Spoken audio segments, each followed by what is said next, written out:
Y'all wanted it, so here we are. Alan Scott is the first Green Lantern of Earth. He's not associated with the Green Lantern Corps, but they consider him an honorary member, so let's give it to him. First and foremost, he got that shit on. Secondly, before Joe Chill iced Bruce Wayne's parents and he grows up to become Batman, Alan Scott is the original protector of Gotham City. But let's talk about how Alan Scott got his powers and became known as the Green Lantern. Alan Scott gets his power from the Starheart, a magical meteorite that crash landed on Earth thousands of years ago. The meteorite landed in China and people gathered around and then it spoke. The meteorite was burning with the green flame and it said, 3 times shall I flame, first to bring death, second to bring life, and the third to bring power. Now all the villagers were shook at this thing except for the lamp maker Chang, who saw that, heard what the prophecy was of the meteorite, and said, I'm gonna make a lamp out of that. Chang fashioned the meteorite into a lamp, which pissed off the villagers for some reason. Either they didn't like Chang or they hated the art. Either way, they went and attacked him. They killed Chang, and then the lamp said, see, told you so, and then they all died of the plague. From then on, the lamp gets passed from civilization to civilization, is later found in the trash in Arkham Asylum and given to this inmate named Billy, this harmless old coot that likes to make lanterns. Billy transforms the Chinese lamp into a modern train lantern, and then the lamp brings him sanity, fulfilling the second part of the prophecy. It will bring life. We then see it in the possession of Alan Scott, a civil train engineer who survives a train wreck thanks to the power of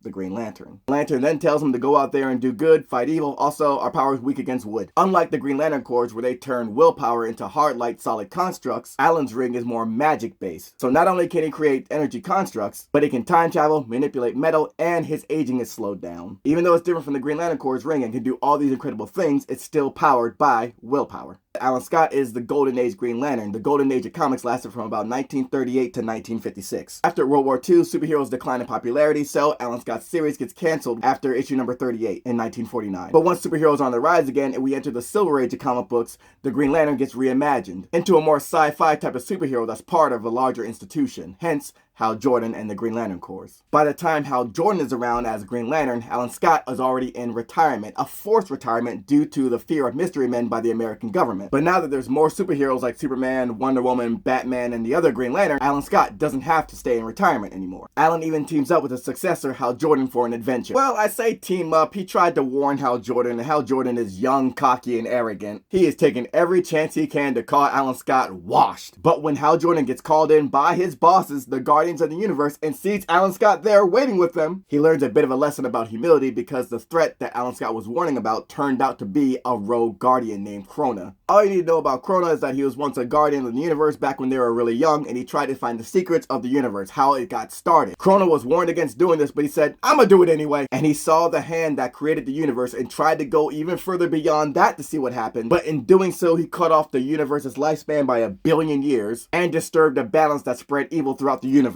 causing things to become way more violent. Hence him being banished by his fellow members of the Guardians of the Universe and them creating the Green Lantern Corps to right the wrong that he did. The event that Alan Scott faced earlier was actually Krona, and Alan Scott had dispelled him. Now they gotta deal with the after effects of Krona coming back, which is causing all these disasters around Earth. Alan and Hal Jordan team up, and Hal Jordan tells Alan, hey, alright, here's what we're gonna do. We're gonna lasso the moon to see if we can stop some of these disasters happening around the world. Alan Scott's like, this motherfucker just say lasso the moon? What? Alan then tells Hal Jordan that he should go do that while Alan stays back on Earth in case Krona appears again. Hal Jordan's just like, alright man, whatever. But the reason Alan Scott didn't actually go was he realized Green Lantern's not about seniority. It's about being the right person for the right job. And right now, Hal Jordan's the right person for this job. He could have helped Hal Jordan, but deep down, he wanted Hal Jordan to prove that he's Alan Scott's successor, that he could handle the job alone. Just like Alan wanted to prove to Hal Jordan that he wasn't washed. And the real heart of the matter is, Alan Scott choked. He froze at the magnitude of what needed to be done.